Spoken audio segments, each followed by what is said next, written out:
Line's good. Never on! Whoa. Hard! Release! Come on, Brent. Line's good. Got real close. The hair high, right? Try and hit 2/3. Have they saved it for her? Yes, they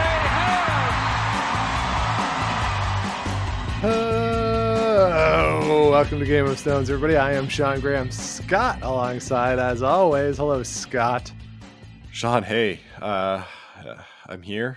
I made it. We're here. We're back. Happy MLB opening day. Yeah, happy opening day. Always one of the favorite days on the calendar. I believe it's a beautiful sunny day there in St. Louis, the game you're watching.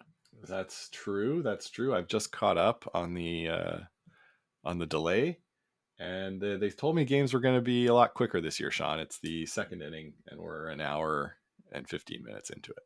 Did they actually start at 4, though?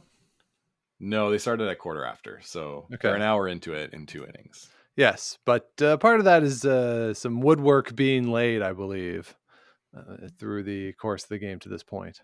That is true. That's true. Runs take time, and I'm okay if there's action in the game. Yeah, I did watch some of the Yankees Baltimore this afternoon, and it was I think Garrett Cole had 10 strikeouts and Brandon Webb had 12. Yikes. Yeah. A lot of whiffing. Yeah. Well, where else there was some whiffing going on, Scott? It's the 2023 Women's World Curling Championship.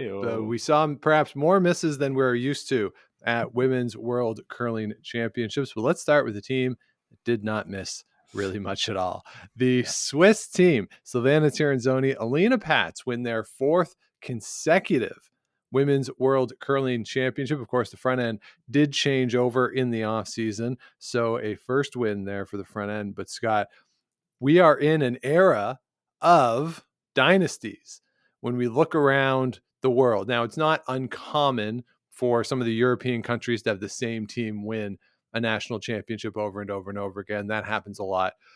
But here in North America, John Schuster has won a bunch in a row if you discount or take away the year he didn't win last year because of the Olympics. And then you have here in Canada, Brad Gushu, 5 of 7, Carrie Anderson, 4 in a row. Really the only place where we're seeing different winners of national championships are in Japan and Korea, really. Everywhere else, it's a lot of consistency on national championships over the last 4 or 5 years. And now consistency at the world level on the women's side, 4 in a row for Silvana Tirinzoni. And we'll see if Nicholas Edin, we'll talk about that in a minute, if he can get his 5th straight here. But Scott, let's start with this dynasty and just how much better they were than everybody else in the field, independent of just the record. Right? Everybody else, including playoffs, lost at least 5 games. They didn't lose at all. They won all 14 of their games. Percentage-wise, they were at least 3 percentage points better overall over the course of the week than everybody else. Say what you will about shooting percentage. That is significant over the course of 14 games. And yeah, they did play some close games, but I don't know, Scott, by the time we got to Wednesday, I sort of looked up and I was like, well, they win. They're going to win. And if they don't win, is it really just because they're just so much better than everybody else this week? Yeah, they were head and shoulders above the field, Sean. You're right. We on our chat with Ryan and Jonathan, we basically said, if we go through the week and you're undefeated and the next closest team has 4 or 5 losses, like you should probably just win, right? Like, yeah, and that's true. They were so good. I'm looking at the percentage points right now, Sean. Alina Pats was 8 percentage points better than the next closest 4th stone thrower, which was Stefania Constantini at 80.4%. So like, just with that alone, you'd expect them to win, right? Yeah. If you're that big of a gap at the 4th stone thrower position, it's crazy. And their plus minus on the week was plus 63. Of course, you're going to get a big plus if you win every game because you're getting a plus for every game. But that means you're winning by more than 4 points a game mm-hmm. over 14 games. and the next closest is Canada at plus 16. So, jeez, pretty incredible stuff. Good show put on by the Swiss. Yeah, just an absolutely dominant run in the midst of what has been a very dominant run. Maybe some more summer content for us to try to put that into perspective. A fourth straight over the course of 5 years, of course, for Silvana Tirinzoni to get that with no world championship there in 2020. Let's talk about the team then, Scott, that they beat in the final. That is Norway. Marianne Rorvik skipping that team with Kristen Skazlian throwing the fourth stones. They go 8-4 through the round robin, get that second place spot, bye to the semifinal where they beat Team Canada. Scott, I don't remember specifically what we said in our preview about this team. I do remember we said don't sleep on them in any individual game, but I'm pretty sure we were skeptical about their chances of making the playoffs. And now here they are as a silver medalist. I don't know if there's any big takeaways from it, but that's a pretty cool week. Yeah, it's a pretty cool week. Looking sort of at the underlying numbers for the whole team, I don't see anything like super special. Their front end was quite good, up near the top of the standings there. So the back end was being set up nicely with some good shots by the front end. But overall, like their hammer efficiency was only 38%. Where they did do really well was forcing the other team. So when you're not able to score that much by forcing the other team, it sort of helps even the field a bit. Sort of, you don't worry as much about not being able to get your deuce. Yeah, I just think everything fell right for them this week, but that's about all I'd take away. I wouldn't be predicting this, looking at this performance as a predictor of future success. Yeah, no, not necessarily, but knowing that that's there for them, you never know moving forward if this could be a source of momentum. Norwegian curling has kind of slowed down since Thomas Ulsrud retired a bit. Maybe this provides a little more momentum at the national level, potentially a little more funding opportunities for them domestically that could give more opportunities to keep some momentum rolling. And hopefully that's the case for them after obviously a very good week. In the bronze medal match, Canada and Carrie Anderson beat Sweden and Anna Hasselberg in a game that I must admit, Scott, I did not get up for. It started at 4:00 Eastern time. Yeah. And that was unappealing to me to try to watch that live. I will freely admit. Yeah. I've seen some of the highlights and the replay and seemed like it was a pretty good game. Carrie Anderson does come out on top. So she gets another medal in the Worlds. I believe that's her second medal in a row, second bronze in a row, if I'm not mistaken there. So we've obviously talked about the world has caught up to Canada. We're not going to say that because it's a nonsense narrative at this point. I do think that for Carrie Anderson, for them as the team, obviously they wanted to go and win the world championship, but I don't think you can be upset with a medal in a Worlds at this point. And given how the week went, I think being on the podium is pretty good. I had a chance to watch quite a bit of this, Sean, because I was in Europe. So I was on the same time zone as everything. I was on a plane during the bronze medal game, so I couldn't watch that. But watching the way the week unfolded, we talked about this a little bit before we got on here, that it seemed to me like the overall narrative was that the front end played outstanding for Canada, and Val and Carrie were never at the top of their game at the same time. Or if they were, it was very rare that they were both throwing well. Yeah, I think it was actually the semifinal, if memory serves, where that was the first time they were both above 75% in the same game. And that was ongoing in the game. That was a graphic TSN threw up. But other than that, one of them was always below 75% for the game, which at that level, you can't really sustain that, or it's going to be really hard to win games when one of your two back end players is struggling to that extent. And again, like I'd be thrilled to throw 75% in a game, right? It's just at the top level, you really do need all four players playing well, if not extremely well, to win games at that type of event. And there were some games where they were scoring early, getting out to a lead, getting a 3 early, getting a 4 early, and they would give it back. Like the game against Scotland where they scored a 4 in the first end, and I was like, "Hoo, we're done and dusted." And then Scotland gets a 4 right back, and you're kind of thinking, what the heck's going on? Right. And then I did watch the rest of that game, and yeah, it was just not sharp, not the sharp execution that we're used to seeing from this team. So I don't think it's too much for me to say that we would expect better results given what they've done in the past, right? I think they've played in events and in fields that are at least as good as this before and had a lot of success. So yeah, they're really good. They're a really, really good team, and which I suppose makes it more frustrating when you're cheering for them and they're not performing to the level that they're capable of. And it's not just frustrating for fans, they're frustrated too, I'm sure, right?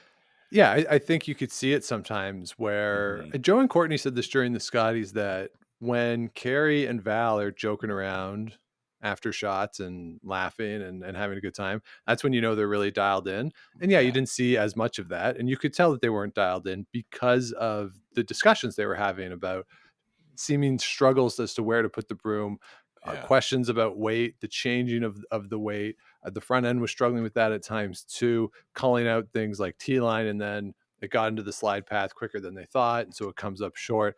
Just they struggled with picking up on the ice, which a lot of the teams did, and it did not lead to the results that we are used to. Now, to put that into the context of everybody else within the field, the only team that really picked up on that particularly well throughout the course of the week was Switzerland. Yeah. And nobody else got to that point. Percentage wise for the team, 81.5% for the week. So that's a very good week shooting wise. But the misses that they had were big misses in critical moments for either Val or Carrie when they were struggling in their games. So it was unfortunate for them. It was unfortunate to see if you're a Canadian fan. But yeah, they're not obviously trying to miss. They're trying to make these shots, and they just had some bad misses in key spots. So they finished the round robin 7-5, as did 3 other teams: Italy, Sweden, Japan, and Canada ended up on top of those. They went 2-1 within those 3 and beat Italy as part of that. So they got 3rd place officially, and then beat Japan in the quarterfinal, which isn't actually a quarterfinal. And then Sweden beat Italy in the other semi-quarterfinal game. I think they call them like not seeding games. What do they even call them? Like qualifying games? Qualifying games, I think. Yeah. I think something like that. So yeah, a tough week there for Canada. I think a tough week too. Obviously, Anna Hasselberg goes 7-5. You wouldn't expect them to be 7-5, as we talked about in our preview. Fujisawa and Constantini, maybe you could have talked yourself into them being 7-5 at the start of the week a little more than you would have thought with Sweden and with Canada. But just having that bulk of teams of, you got Rorvik at 8-4, the 4 at 7-5, and then you had the Americans and Turkey at 6-6, and then South Korea, Germany, Denmark at 5.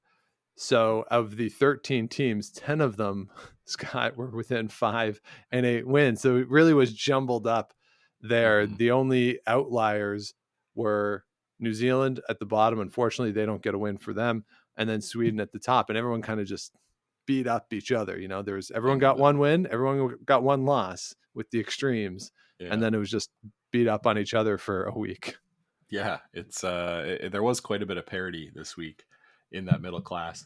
So when we talk about Sweden, they got off to a rough start, Sean, and I believe they were 1-3 or 1-4 at the beginning of the week, and then we're able to sort of pick it up and return to a bit more of their usual form. They had it in the playoffs, beating Italy, and then a really tight game with Canada. Japan and Italy, I think that's about what we would have expected from them. We didn't pick them as teams that could win, or if they were in that very next tier down. So probably what you'd expect. The United States had some tough luck, sort of just on the other side of the inch with some games that came down to it. But I think that the story of the Spielschan is Turkey coming in their first world championship, 6-6. Yeah, these ladies can shoot. Yeah. Well, this wasn't their first world championship. Dilsat's been there before. At the Worlds? Yeah. They were there last year, certainly. So, well, never mind. And it's not impressive. I mean, it's impressive. It's a huge jump from last year. No question about it, where to get to 6 wins there this year. Last year they went 2-10, so a 4-game improvement for Dilsat Yildiz over last year. That's wonderful to see. Keep that going. She's obviously a very good player. We'll see Turkey in the men's as well. So potentially an ascendant curling nation here. Their mixed doubles team has had some success at the mixed doubles worlds. So that was a wonderful story, certainly for Turkey. And just a quick check there, Scott. Sweden was 2-3. They were 2-2 and lost to Germany to go to 2-3. Okay, so, I guess I wasn't used to seeing them with 3 losses. Yeah, that early in a week. Sometimes ever in a week. Yeah, sometimes ever.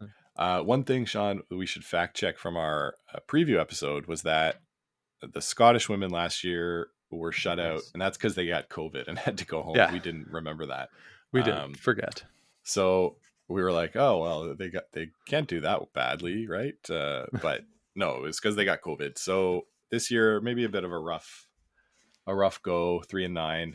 They'll just look to keep getting better. Big shoes to fill with Eve Muirhead departing the scene.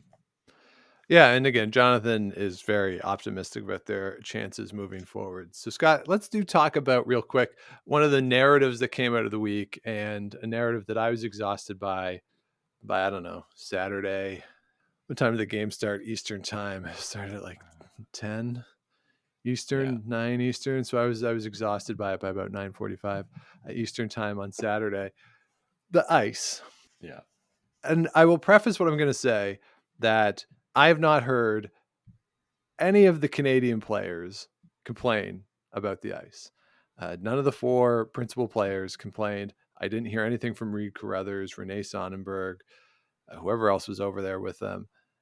I heard everything from them. This is all from the media. And I guess we're tangentially part of that. Yeah. But the sheet of ice is the same for both teams. It's not like even in golf where, yes, everyone's playing the same course, the same holes. But if you play at 9 a.m. and it's sunny, and then it gets windy and starts being rainy at 2 when the afternoon people go out, it's kind of different, right? The British Open, to a certain extent, is dependent on, at the first 2 days at least, what time you play, because the weather can be really weird. This is 2 teams playing against each other on the same sheet. If the ice is not perfect compared to what you might be used to playing on, that shouldn't matter as much as what I heard it mattered on the broadcast or in some of the things I read. The ice is what the ice is, and you adjust to it. And yes, sometimes it might not lead to the most entertaining games if the ice is slow or if it's patchy, whatever it is. Sure, I'm willing to engage in that discussion, but I don't think that ice conditions should, at this level, privilege one team over another team. And that was the narrative that certain media outlets were putting forth during the week. And I think that's very tired. And I don't think it acknowledges the fact that adjusting to the ice is a skill set that over the course of the week, Switzerland did better than everybody else. Like in the semifinal game, Russ was saying about Norway, they played yesterday, but the ice is different today. And so they're putting the broom in the wrong spot early in the game. Well, okay, then you have to adjust to it. And that's part of what the game is. You can't really just show up on Saturday, of the opening Saturday, and say, all right, this is what the ice is, and then turn your brain off. And I don't think that's what the players were doing. It was just very difficult to track some of the patches. But that's what I think some of the media, the narrative out of this was that, the ice should be the exact same all the time. And yes, in perhaps ideal conditions it is, but these weren't necessarily ideal conditions. And that's okay. Mm-hmm. So the question then becomes, how important is it for ice conditions around the world to be the same as Canada, or should Canada adjust the way ice is made here? Or, as Brad Gushu said to me last year, is the only thing that matters the ability, or the main thing that matters is the team's ability to be able to chart and track the ice. And I mean, he wants a consistent event to event. So within the event, he wants consistency. And I think that's not necessarily unreasonable, but even with that, there are going to be changes game to game, shot to shot, draw to draw, depending on the number of people in the building, the weather outside. There's just a myriad of factors that can affect the ice. So all that is to say, I was very tired of this narrative and therefore muted the TV sometimes, did not read or did not go on social media as much as I might normally, because I just, it's the same ice. It's two teams. You're on the same surface. Like it's not the reason. I don't think it's the reason anybody lost or won a game was ice conditions. It's right. So there were some spots, like you say, like some weird paths that caught the teams by surprise. And part of this is that the practice is spent trying to get your draw shot challenge, or LSD, whatever they're calling it, to get that ready for that as much as you can. So like getting the speed down and all that. So you don't necessarily track all the spots with all the different kind of weights the way that maybe you would have done 5 or 10 years ago. And because the draw shot challenge is so important now, right? Like there's no tiebreakers, that it comes down to that. So you better get that right. So then teams are, they've got to spend the first couple events maybe looking at some paths that they haven't already. But I think Brad Gushu is right, Sean, that it's whoever's able to adjust the quickest. That is part of your skill as a player, as a team, right? And that, just because you're all great technical throwers doesn't mean that you can ignore strategy. And if you're a great strategist but can't throw the rock properly, then you're not going to be a good player or a good team. So all of it factors in my opinion. And I think that the ice should be as good as it can be, but you're right. Both teams are playing on the same piece. And I don't know if that means that in Canada we should have ice conditions that are a little bit different from event to event. Like a clay court event kind of. Right. Clay this court, ice grass here is court. slow, or this is a bit straighter, this ice, I don't know. I think that if you're at the World Championships, you're pretty freaking good at curling. You should be able to pick up on changes in the ice. Yeah. And again, none of this came from the team. This was pure narrative within the curling media that I heard and found it exhausting. Yeah. There was an article that came up on my news feed that was like, ice conditions bad at Women's World Championships. I was like, what? Scott, we have played on an ice surface that was dripping from condensation and had bumps all up and down. Yeah, that was annoying. Was bad. That was bad ice. But I will also say we did not lose the game we played on that sheet because of that, because the other team had to go over the same spots. And I mean, part of it might have been luck here and there as to the reaction you got over those spots, but that was bad ice. The ice over there wasn't bad. It might have been inconsistent in spots, but from what I was seeing, when I was seeing it, it was consistently inconsistent. Right. And in the semifinal, when Russ is like, oh, if you can get it within a 12-foot area, then you're doing amazing. I'm like, oh, take it easy, Russ. Like Russ sounded mad at times at the ice. Like, Russ, you've played in New Brunswick. Come on, knock it off. Stop it. So anyway, so again, that's something that, again, maybe that could be a summer topic for us in terms of ice conditions. Because we've talked before the idea of maybe one of the slams could be like the 2-foot curl slam. It's where it's a little straighter and getting stuff tucked behind is harder, where you need more hit and rolls, that kind of stuff potentially. But yeah. I mean, the teams are good enough; they can make any shot. So, right. If everybody was just making every shot perfectly, then that wouldn't be very fun, right? It's not fun. Not fun at all. No. So there you go. Anything else from the women's world, Scott? I don't think so. I used Recast to watch a bunch of these games. Oh yeah, what'd you think? I liked it. I paid for it because who's got time to sit through all those ads? But yeah, it was a pretty good production. Joanne Courtney was on the call. Yeah. For the games that I watched.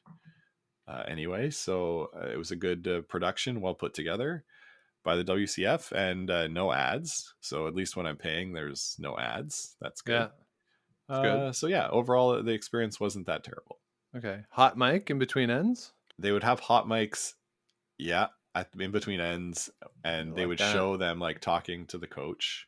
Okay, we like that. So yeah, it was good. They would switch, like if they were looking at Canada, they would have Reed talking to the team, and then they would show a shot of Sweden and them talking to whoever. Right. Yeah. All right. Yeah, it was good. Nice. There was another championship that we should note. The Canadian mixed doubles was going on at the same time. Congratulations to Jennifer Jones and Brent Lang. They come out on top. I believe they beat Peterman and Gallant in the final. That's there. Right. I will say, Scott, I did not watch an end of the Canadian mixed doubles championship. In part because it was going on at the same time. In part because I have other things going on. So I didn't see any of it. Congratulations to them, though. I hate the idea of agreeing with a certain other analyst out there, but the idea that this is on at the same time in the women's world seems a little strange.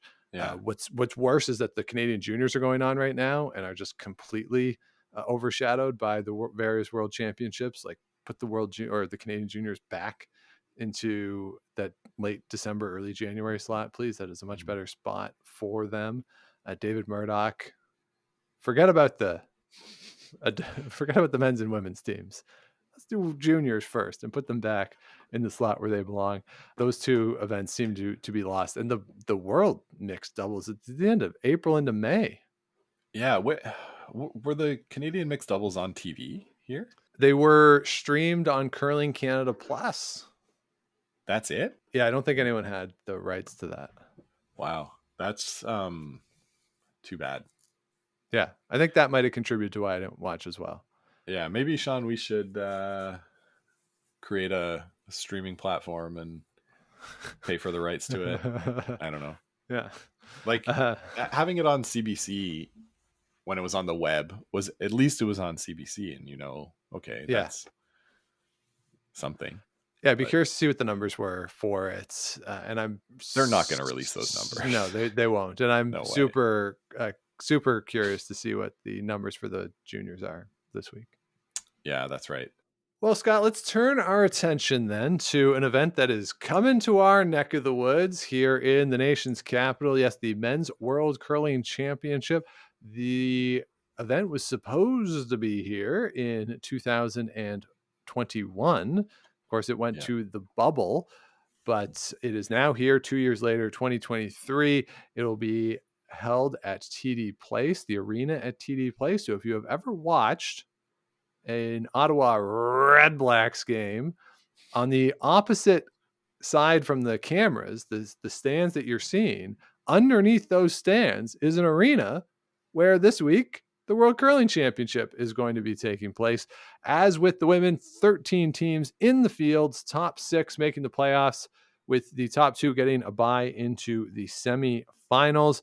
As with the women, Scott, let's start with how many teams do we think can win that are in the field of these 13? Nicodine has won 4 in a row. So dating back to 2018, he has won them all. And he is the defending gold medalist at the Olympic Games as well. So I joked around on the women's preview that after you got to 1, that was all the teams that could win. Proved that was actually correct. But out of the 13 here, how many do you think can win? 1, 2, 3, 4, 5, Sean. 5 teams could win. Okay. I was going to say 3. I think 5. All right. So I think we're going to agree on Sweden, Canada, Scotland. Yes. So who are your other 2? I think Italy is there, right there. Okay. And Switzerland. All right. Given their performances at the Euros, sure, I decided to put them in. They were both 8-1 through their round robin at the Euros, so Okay. Both good teams.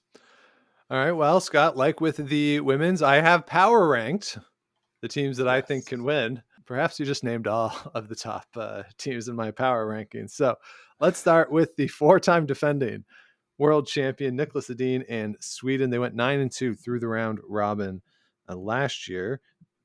That can't be right. There has to be another game in there.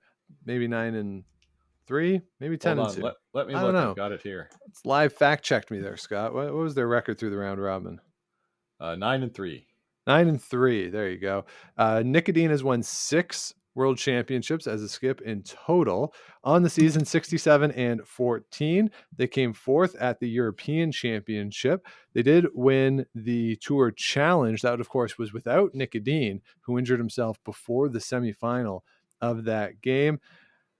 This season, Scott, I looked at these stats in the women's side a little bit. Without the hammer, when they score, or overall, their points for per end are 0.48.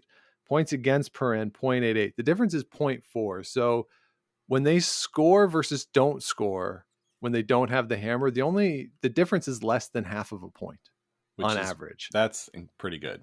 You want it to be below a half, right? Like that's ideal. Yeah. So they are absolutely crushing it without the hammer. With the hammer, they have played 295 ends. They have scored 402 points and have given up 45 points. So their net on the same stat is 1.21. So they are just really dominating people. Of course, though, the question is health. Nick Edin has returned after his knee surgery, but will he be able to hold up over the course of the week? How is he feeling? They have had some time off. But when you look at this team, that's kind of the question, really. That's if you're looking for a reason to say, ooh, maybe they won't do well, or maybe they'll struggle, the only one you can really think of is that there was a significant injury this season. Christopher Sundgren has had injuries in the past as well. So that's really all you can point to, because otherwise they're pretty damn good. Yeah, Sean, 4 times in a row. You mentioned at the top, we're in an era of dynasties. We didn't talk about our picks for the women's worlds, Sean, but for the worlds, the Briar and Scotties, I've picked the defending champion. Sure. Will I do it again? Stay tuned. All right. Let's move then to Canada and Brad Gushue. Over the course of their entire event last year, 11-3, which I believe put them at 10-2 in the round robin. For the silver medal, they lost, of course, to Nick Edin, 8-6 in that final. Interesting, Scott, Brad Gushue just won his 4th Briar, which means that he has played in 3 world championships before this. Each time he's shown up, he's played Nick Edin in the gold medal game. He's lost 2 of them, both of which were in Las Vegas. And the one that he won was in Canada, in Edmonton. So maybe we'll have another one, and the trend will be Nick Edin, Brad Gushue in Vegas. Nick Edin wins the gold medal. If it's in Canada, Brad Gushue will win. Who knows? Interesting. 38-9 on the season. Scott, they have played 183 ends with the hammer. Rough guess. How many ends do you think they've given up a steal in? Out of 183, I want to say like 6. 10. Close. 10. Yeah, 10. They've given up 10 steals for a total of 12 points. Wow. That's pretty good. Pretty good. Yeah, so they're obviously very, very good. Brad Gushue also was dealing with a bit of a health thing at the start of the Briar, a bit of a hip issue. So again, you sort of look at how he will be able to hold up over the course of the week. But again, they're really, really good. Expect them to be in the playoffs. And I don't think anyone's going to bat an eye if it's another Nick Edin, Brad Gushue final. I don't think so, Sean. I don't think so. Okay. Next up on my power rankings, it is Scotland. It is Bruce Mowat, who, according to what we've seen online, if Canada Border Services wanted to have been funny, could have not let them into the country. I don't know what's going on. Why they weren't, what was going on. They were stuck in Newark for an extra day.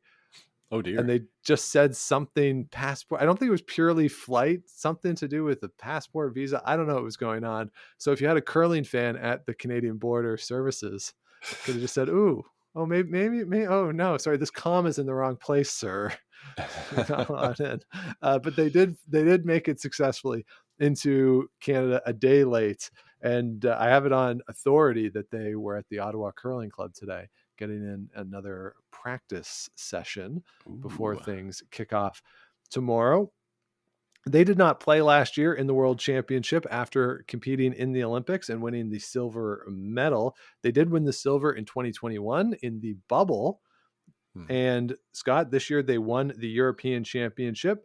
They went 44-14 over the course of the season, undefeated at the Scottish National Championship. Talked about that 0.4 difference that Nicodine had without the hammer on the net.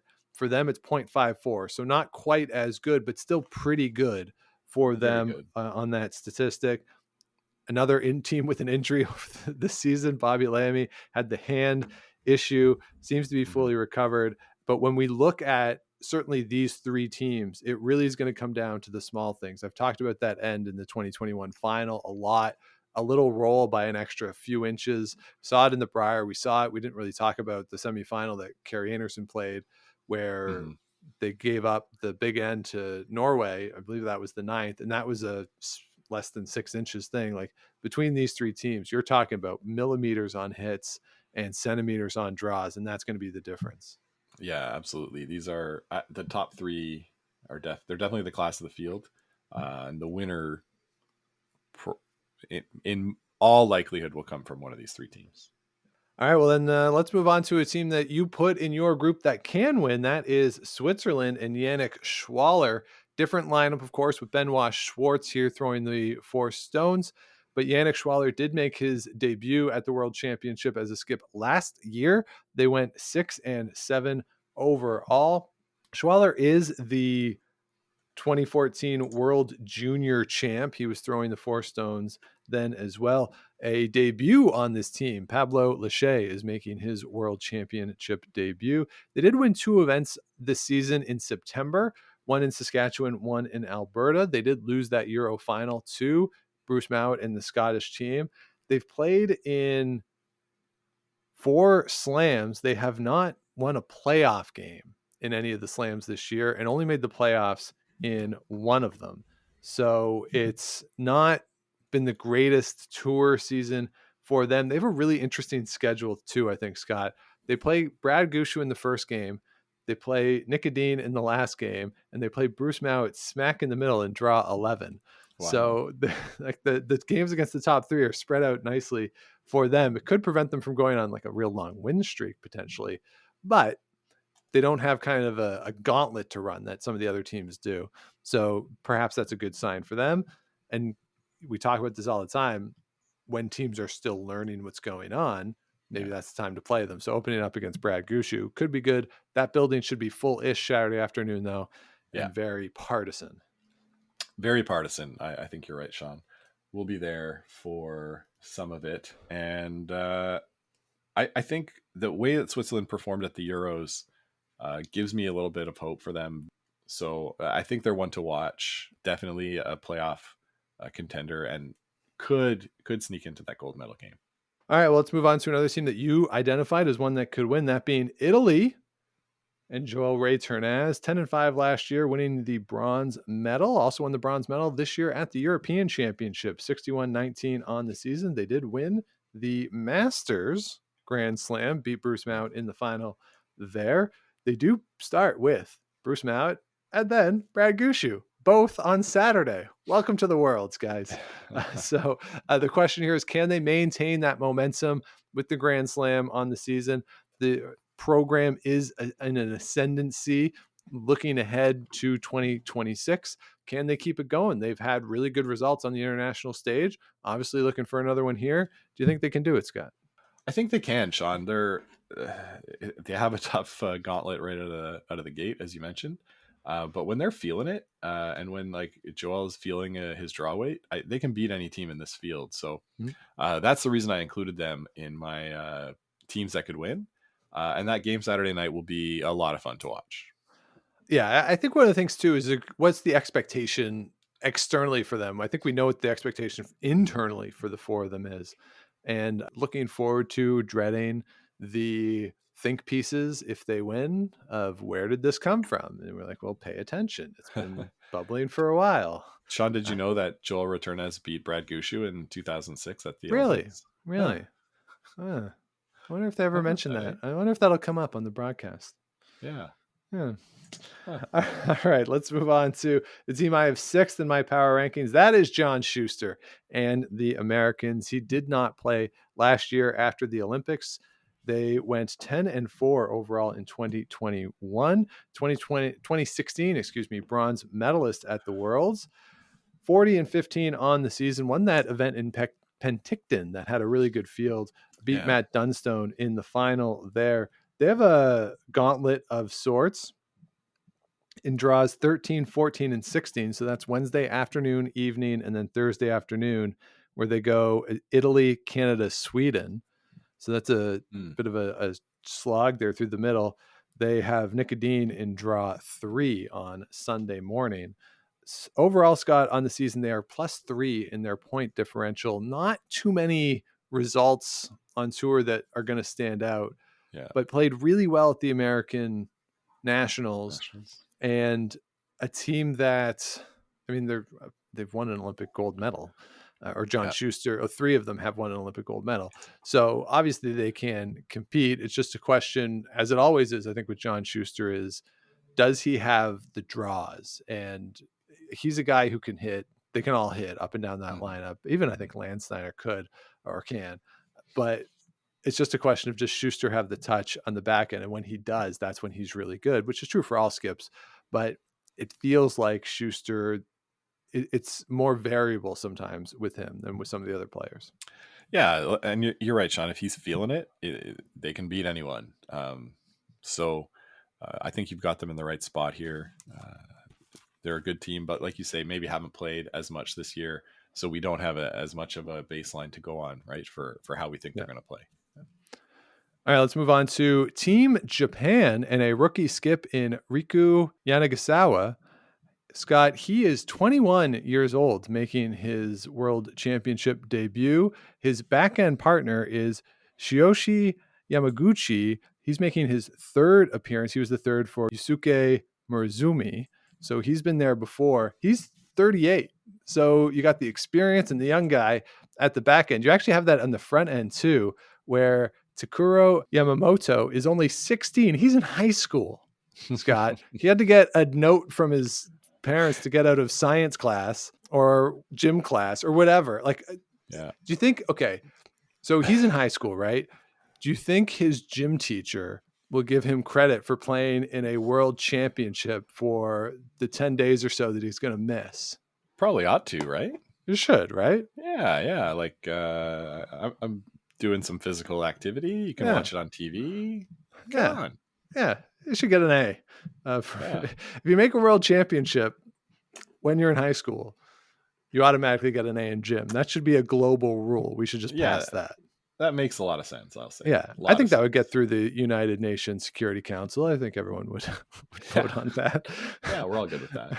So he's playing second, and lead Satoshi Koizumi is more than double his age, but that's only 35. So he's not an old guy by any means, but you do have this mix of 2 younger guys and 2 guys in their 30s. So a nice mix of experience and youth on this team. It is the team that was at the Pan Continental. They went 3-5 there, 54-29 on the season. They do have a couple finals on tour early in the season. They won an event in Japan as well, in addition to the Japanese National Championship. They have an interesting draw, I think, Scott, where their 2 games on Saturday are Turkey and Korea, 2 teams that we have not mentioned yet. So if they can come out of the gate, get those 2 wins, maybe you see some momentum snowball for them and put them into contention in the later part of the week. Yeah, for sure. That's a good way, maybe a bit of a soft start to get some nerves out of the way. And Japan is always good. So we'll see. I don't have huge expectations, though. If for a skip making their debut at a world championship, we'll see what happens. Yeah, the one thing I'm not thrilled about, and this is purely from an aesthetic perspective, they have blanked 56 ends with the hammer in 321 ends. So that's not a ratio that I would necessarily be thrilled to see as a television product. But Yeah, in that's a terms of lot. success, it's worked out well for them. Absolutely. All right, let's shift over to Norway and Magnus Ramsfeldt. The lineup is the same as it was last year, where they went 5-7. They have a situation here where Gaute Nepstad is the lead and the vice. Scott, we call that the Delahunt around these parts.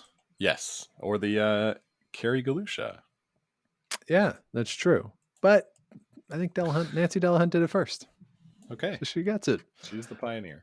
They did have some success on tour this season. They lost the Stu Sells Toronto event to Nicodine. They won the event in Champéry. They won the Sun City Cup as well. And if you're looking at them, and it's later in the week, and they're at the point where they're 3-5, maybe even 2-6.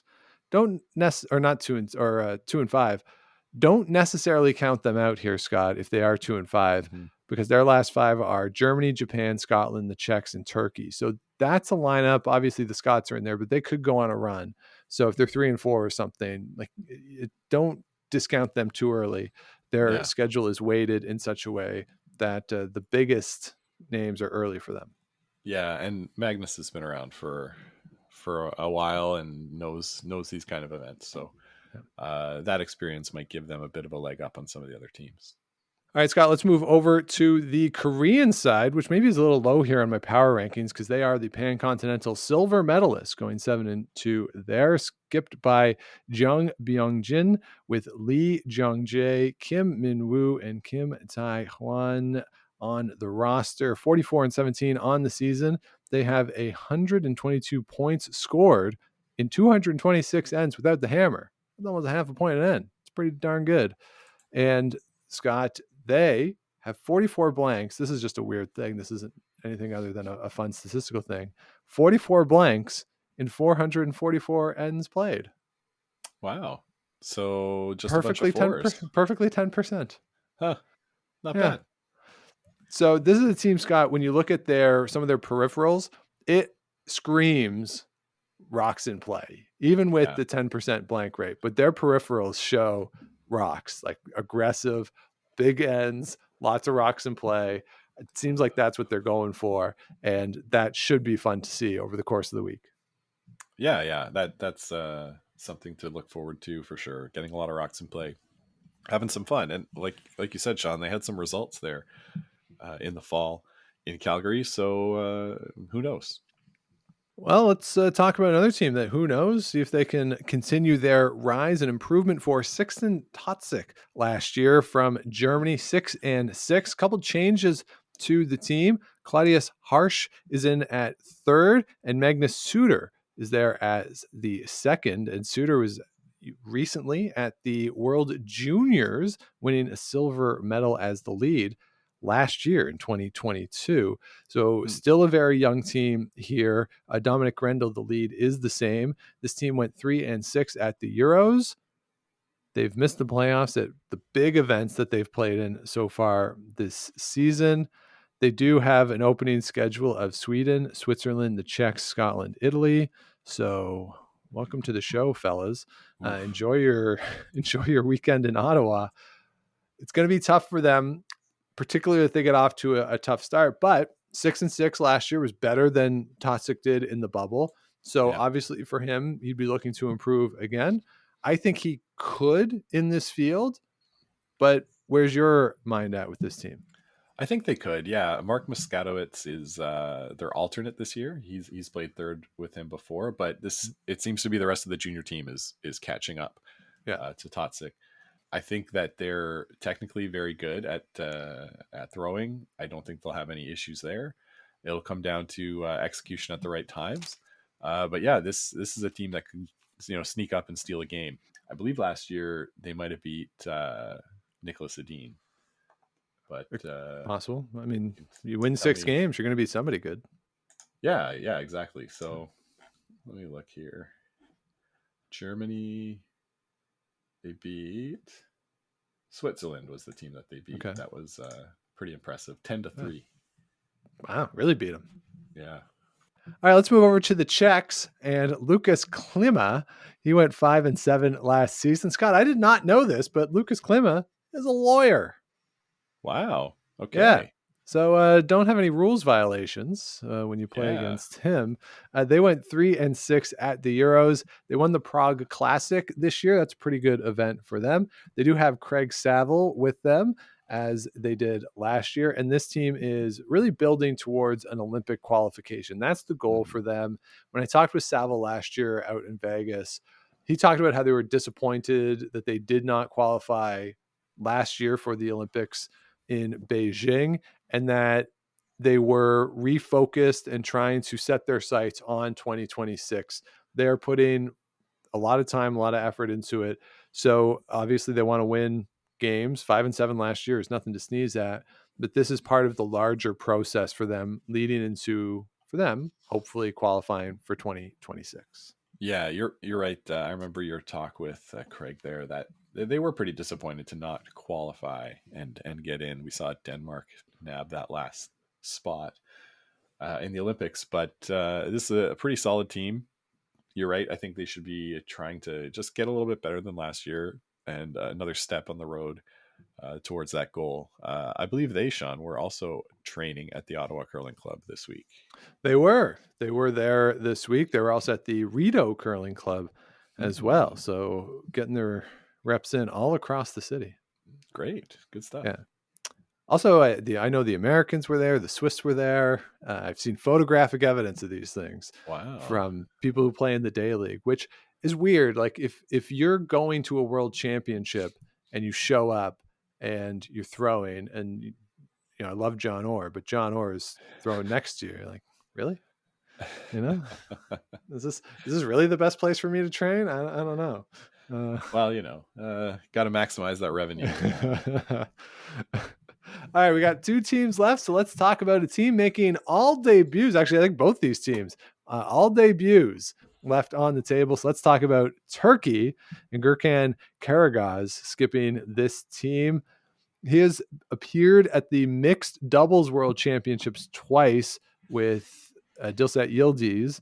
This team went 4-5 at the European Championships. They beat the Czechs and the Germans in that event. Biggest win on the season for them in terms of events was the Belgium Men's Challenge. God, I think like with the Turkish women, when they first qualified, it was a tough sled for them to get some wins. And we've seen it over the past few years, building, getting better. I would expect the same thing this week for Karagöz. First time on this stage. Euros is good, no question. World Championship a little different, and especially a World Championship potentially in Canada.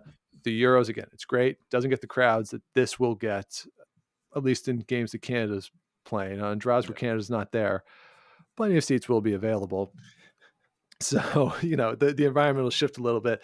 But again, you just hope they come, have a good time, embrace the moment, and give teams good games. I think it'd be a lot to expect them to be in contention for a playoff spot later in the week.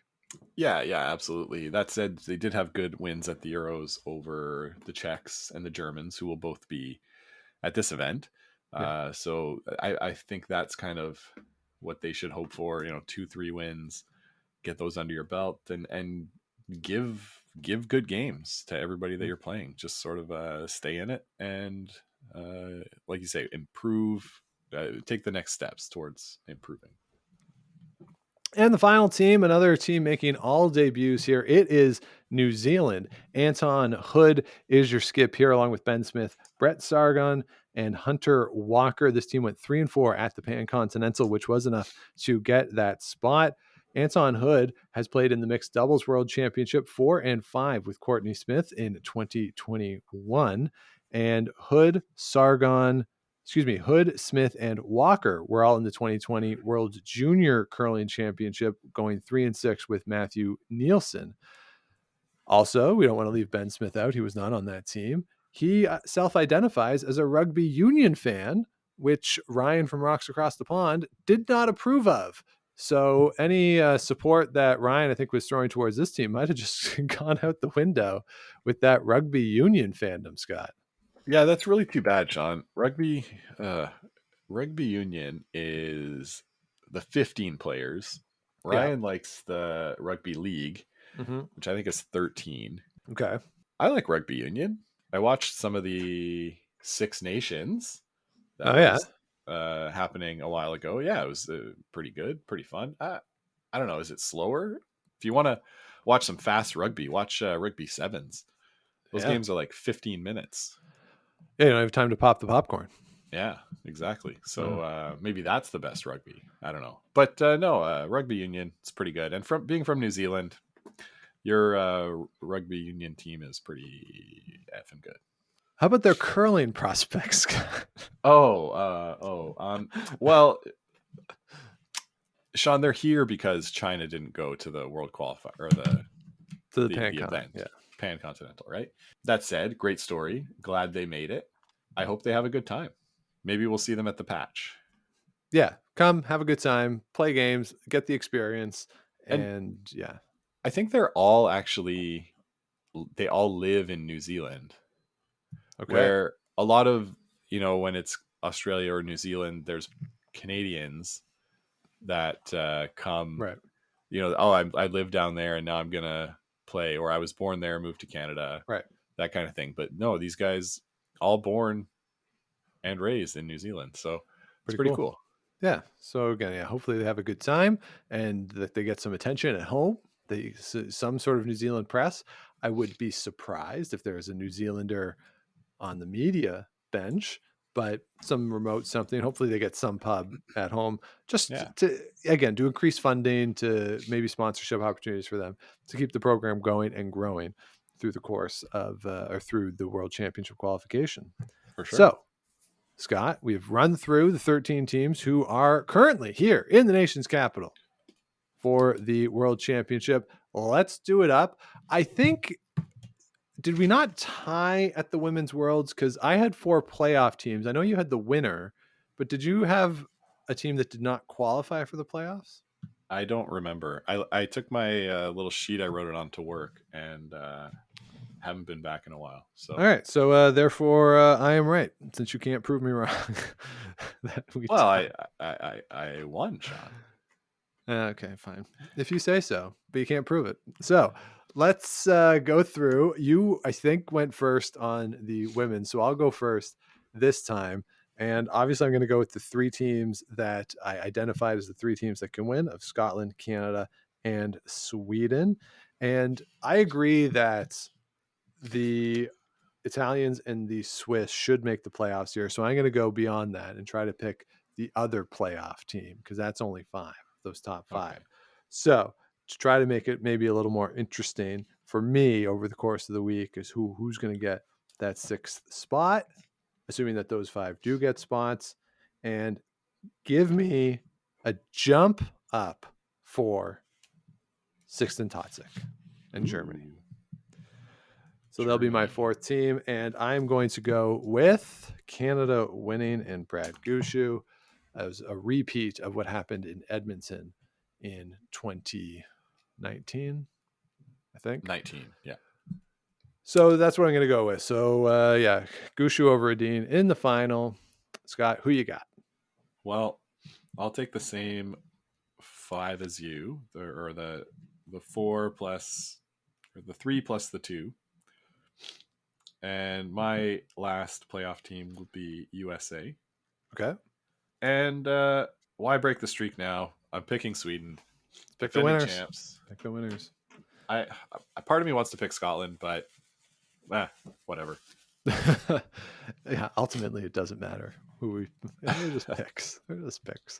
So there you have it, our preview of the Men's World Championship. We will be there in person. Scott more than I, but we will be there in person. So do follow along on social media and to this feed for whatever we come up with from TD Place here in Ottawa. So subscribe, rate, comment, all that stuff on social media at Game of Stones Pod on Twitter and Instagram, Game of Stones Podcast on Facebook. If you want to reach out, GameOfStonesPodcast@gmail.com. Head on over to GameOfStonesPod.com. Past episodes are there, plus a link to the merch. I got my new hoodie and mugs and stuff. I'm a fan of the mugs.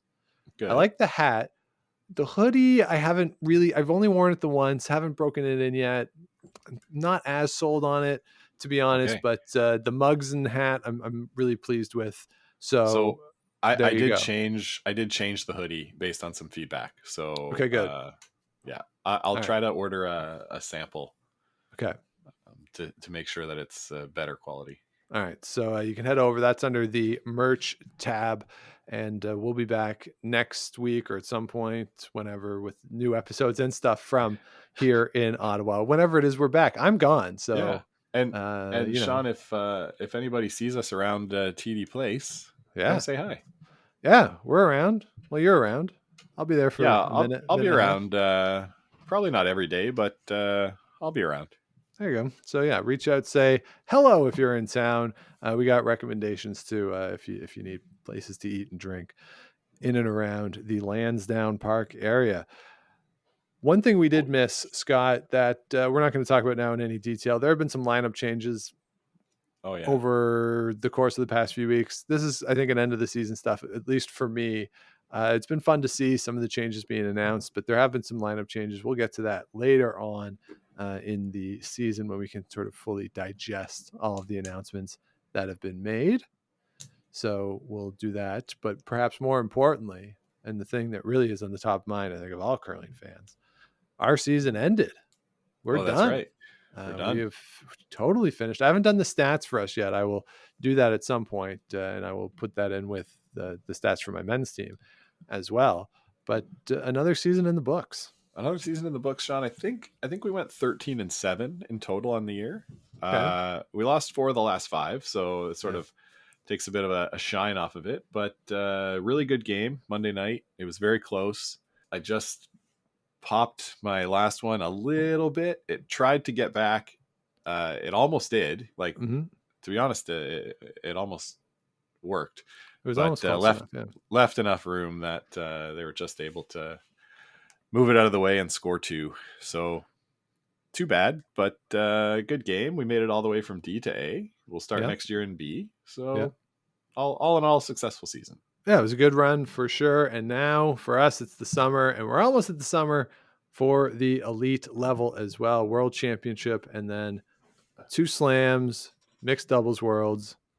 And that's it. That's it. I know the Koreans play their World Championship in the summer, but that's next season. Next season, Like once whichever finishes last, the slam or the mixed doubles worlds, that's the end of the season. We reset. Right. It's like the fiscal year, right? Yeah. So like we're here, at least for the government, the end of the fiscal year is March 31st, and you reset. Yeah. That's what we do at the end of April into May. New season. That's right. New season. Good. So a few events left, and then we're getting into the summer. One of my favorite times of year for coming up with ideas and talking and stuff. And we got some doozies on the list for this summer. So we'll look forward to that, but we still have some business to attend to. So do join us when we talk all about it again. But until then, keep those brooms on the ice and don't dump that intern. Make the final